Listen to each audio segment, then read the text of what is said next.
Zdravo, ja sam Aleksandra. Ne, ja sam Aleksandra, a ovo je moja sestra Ivanka. Zdravo, ja sam Ivanka i u današnjem receptu ćemo vam prikazati kako se pravi jedno fino italijansko jelo po imenu arancini. Ok, ja znači ništa ne radim danas, samo... Ti si razdužena dužnosti i možeš da napustiš prostoriju.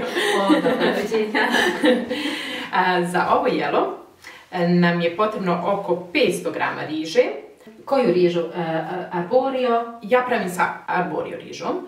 30 grama butera, jedna kesica šafrana i oko 100 grama parmezana. Prvo ćemo oprati rižu i staviti je u hladnu vodu. Ja stavljam u hladnu vodu, ako neko želi može i u toplu, ali ja sam tako naučila. Rižu smo već oprali, sada ćemo da stavimo u hladnu vodu. Može da ti ja izredim da usjedim? Može. Stavili smo rižu da se kuha. Sada možemo već malo da posolimo, znači ne treba mnogo soli. Ne trebamo, pošto sastojci, kao što je parmezan, već ima soli u sebi, tako da ne smijemo da presolimo. Znači, po receptu ide samo malo soli, ja stavim malo više, zato što i punjenje ima soli, tako da se može presoliti. Pa definitivno parmezanu što god da staviš, on će jednostavno dati... Da, naravno kasnije ćemo probati rižu i vidjeti da li smo dovoljno presolili. Ovaj recept sam otkrila dok sam studirala u Italiji. Naime, moj prijatelj iz Palerma, Sicilije, nam je ponudio jedan dan mojoj prijateljici Kate i meni da arancine. I tada sam prvi put probala i prvi put sam naime napravila arancine kada sam se preselila u Austriju, pošto ipak za to malo treba i veća kuhinja i više vremena. Rižu kuhamo u oko 1 litri i 200 ml vode. Nakon 5 minuta kuhanja dodajemo šafran. Vidite kako je to lijepo i kako riža dobija prelijepu žutu boju. Ali ne samo i boju, već miris je baš se osjeća. Punjenje pravimo sa patliđanom, paradajzom i mozzarellom. Isjećemo patliđan na kockice i ostaviti sat vremena da pusti sok i svoju gorčinu. Smanjit ćemo temperaturu da ono se sada malo u tom svom sosu i ostatku vodi kuha. A kad dodaješ parmezan i buro? Pri samom kraju ja dodajem kad isključim šporet i ringlu i naravno još malo ostavim. Ja kada pravim arancine kod kuće, punim ih normalno sa ragu alla bolognese za moga muža, a za sebe pripremam uvijek sa sosom od patliđana, paradajza i mozzarellom. Naravno, može se praviti i sa pršutom i mozzarellom, isto je jako fino. I također sa ostalim varijantama punjenja, zavisi od ukusa do ukusa šta ljudi vole. Znači, ovdje ćemo staviti patliđan u cjedivo i posolit ćemo da pusti vodu. I tu ćemo tako držati, ostaviti sat vremena. A ovo je gotovo sad, vidi maki se vode ima. Sad trebamo da probamo rižu. Da li je dovoljno posoljena? Ja patliđan posolim dosta. Trebamo posoliti. Trebamo još malo dodati soli. Tu je negdje oko 5 grama. A ok, vodi što nima. Sada je već kuhana. Jeste, osjeća se malo, ali ne može se reći da nije kuhana. I vidi kako je baš upilo vodu. Ne treba još upiti vodu. Pa ostatak što ima. Ovdje ima još malo vode. Sad bi već mogli da isključimo. Sada smo isključili ringlu i sada ćemo dodati buter. 30 grama butera. Sada ćemo promiješati i ostaviti da riža još upije ostatak vode. Sada već možemo da dodamo i parmezan. Izvolite. Ja sam asistent. Hoćeš da ti siječemo ovaj paradajz? Može. Na koliko? Na četvrtine? Četvrtine. Ok. Evo vidite kako riža više nije razabrana, nego onako lijepi se. Da ne raspada se onako kao pravimo, onako posebno. Da, i to je jako važno kada pravimo arančine, da formu koju mi napravimo ostane riža u toj formi, tako da punjenje ne izlazi van. Evo još jednom ćemo probati. A ja siječem ovdje paradajz, šari paradajz na četvrtine. Ovo je dobro. Super. Pa dobro je, ti si dodala parmezan, od me dodala slanoću. Da, nije preslano. Ako želimo da ovako jedemo rižu, morali bi je još malo posoliti, ali ovako je odlično i nećemo više soliti. Koliko smo 300 grama šeri paradajza ovdje oprali? Da, 300 grama šeri paradajza, ali naravno to nije toliko bitno, zato što količina paradajza i patliđana nisu toliko bitne, pošto naravno ako vam punjenje ostane, možete da ga stavite uz arančinu još, kao prilog. I ovdje smo jednu svježu mozzarelu, to ćeš staviti na kraju, znači mi sad trebamo ostaviti ovu rižu da se ohladi. Da. Riža se mora posve ohladiti? Mora se posve ohladiti, riža mora da bude hladna, da bi mogla da bi se stvrdnula i da bi mogli da formiramo oblik arančine.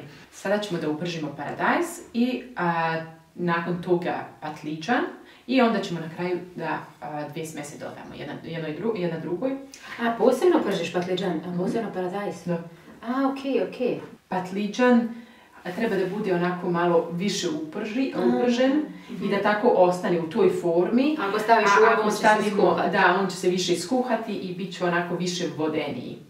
A nama treba patliđan koji je malo onako hrskav i kao da pasta alla norma. Tako je. A hoćemo ga onda pržiti u više malo ulja? Tako je. I normalno i paradajz se prži u malo više ulja, ali naravno ja ću smanjiti količinu ulja. Maslinovo ulje se zagrijalo i sada ćemo da dodamo paradajz. Dodajte malo soli i zatim ostavite da se paradajz još kuha i prži. Evo vidite kako se paradajz upržio i nema više vode u sebi, tako da je smjesa postala tvrđa i to je sada gotovo. Sada ćemo isto tako da u maslinovom ulju ispržimo patliđan i na kraju da dodamo ovoj smjesi. Hoćemo patliđan oprati? Ja normalno perim patliđan. Da, zato što se stavilo dosta. Da, također ja perim sa toplijom vodom, tako da što više soka izađe. Ovo ćemo isključiti. Sada ćemo da upržimo patliđan. Znači, rekla sam malo više maslinovog ulja. Evo, ulje se zagrijalo. Zapravo ne znamo koliko je patliđan pustio soli, tako da ja ne bih da solim patliđan, nego na kraju kada dodamo smjesi paradajza, onda ćemo da probamo i da vidimo da li još trebamo da dosolimo ili ne. Evo kao što vidite patliđan se upržio i sada ćemo patliđan da dodamo smjesi paradajza. Pokušat ćemo da ulje koje je preostalo ne dodamo smjesi. Evo sada ćemo promiješati patliđan i paradajz. Hoćeš da ti ja isječem mozzarelu? Može. Ajde da ja nešto naučim. Mozzarelu ćemo isići na kockice i onda pri punjenju ćemo vidjeti da li nam treba jedna ili dvije kockice. A ti ne stavljaš u to? Ne. Već, okej, ovako kockice? Da. Okej. Ja sam mislila da ti stavljaš u to kao pasta alla norma, znaš da se stavi... Ne, to će se na kraju, kockice se pri prženju otope i tako da nema. Evo ovdje sada imamo rižu, smjesu patliđana i paradajza i mozzarelu. Sada ćemo lijepo da uzmemo rižu i da napravimo formu. Nemojte da uzmete puno riže, pošto ja prvi puta kada sam pravila griješila sam i onda arančina ispadne velika, to je veća nego što treba da bude i onda imamo više riže, a manje punjenja i tako da ne bude, arančina ne bude toliko sočna. Znači morate da nađete mjeru da okolo imamo dovoljno riže, ali ne i previše. Evo ja tako napravim. I sada ćemo da stavimo punjenje. Vidite. Još malo. I ovdje ćemo sada da dodamo Možemo staviti 2 kockice mozzarelle. Ovako. I sada ćemo pokušati da zatvorimo. Evo, znači, sad naravno nemamo ovdje više toliko riže, pa ćemo još dodati. Ovako. Sada ćemo lijepo da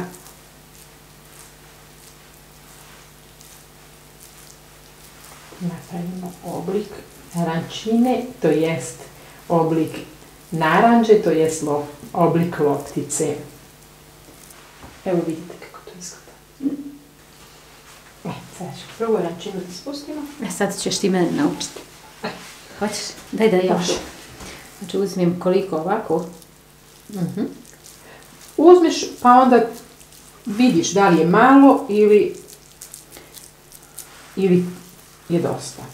Znači, koliko bude debelo, možda 1 centimetar? Manje. Manje, pa da, evo, ovo je manje. Manje. Morate da osjetite da niste stavili previše riže, znači da nije predebelo, a isto tako da nije pretanko. Ti baš napraviš kao gnijezdo unutra. Da, ovo je baš kao gnijezdo. Ovako unutra. Da, još pokušaj ovako okolo još. Što više možeš da napraviš dublje gnijezdo. I ovo uzmem, koliko si uzela?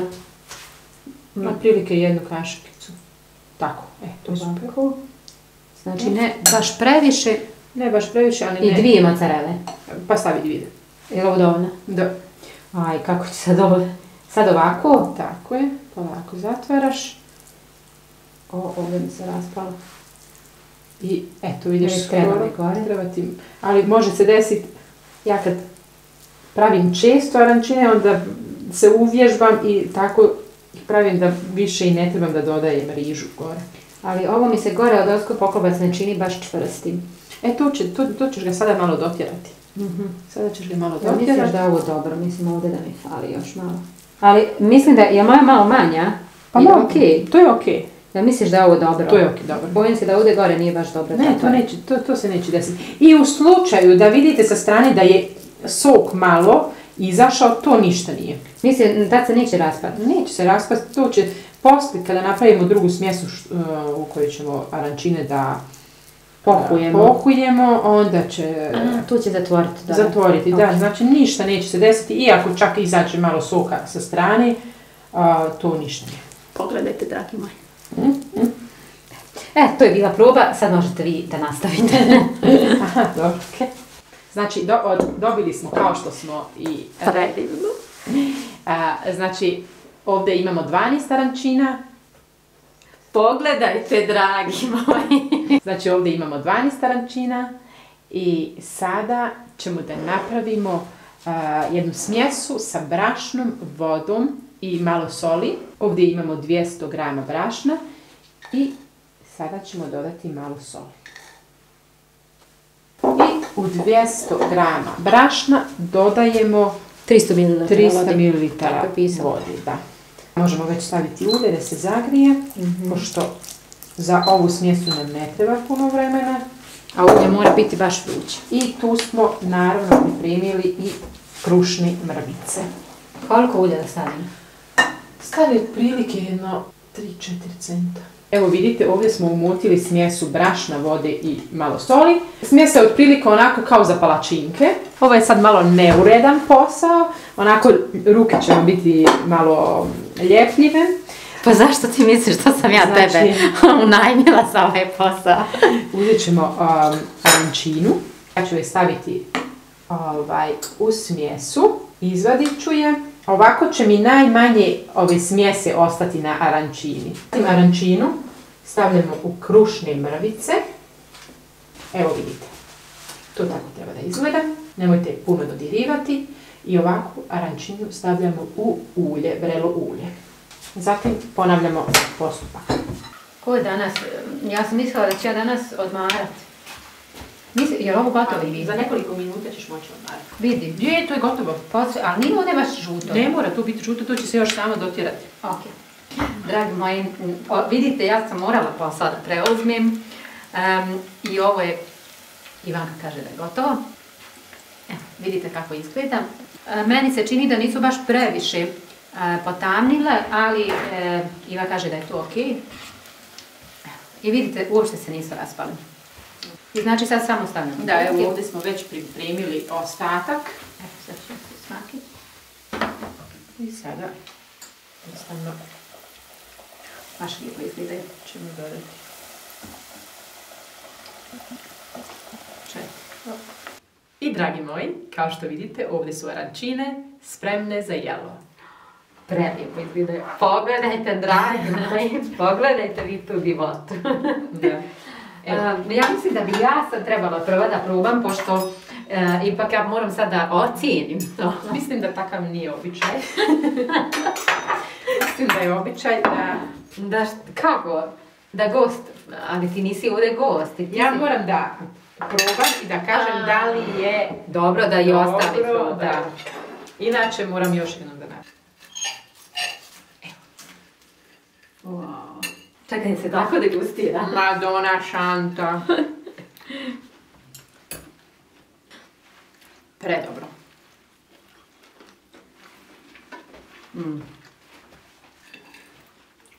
Odlično. Evo vidite, zato se i zovem street food, zato što se jednostavno može jesti sa rukama. I što kažete? I na kraju, naravno, buon appetito. Šta da kažem, odlično je. Ne znam što se osjeća više. Šafran. Sve je nekako balansirano, ništa nije previše. Dragi moji, ako vam se ovaj video sviđa, ostavite nam jedan like ili komentar, a za ostale recepte posjetite moj kanal na YouTube-u. I na kraju, Naravno, buon appetito!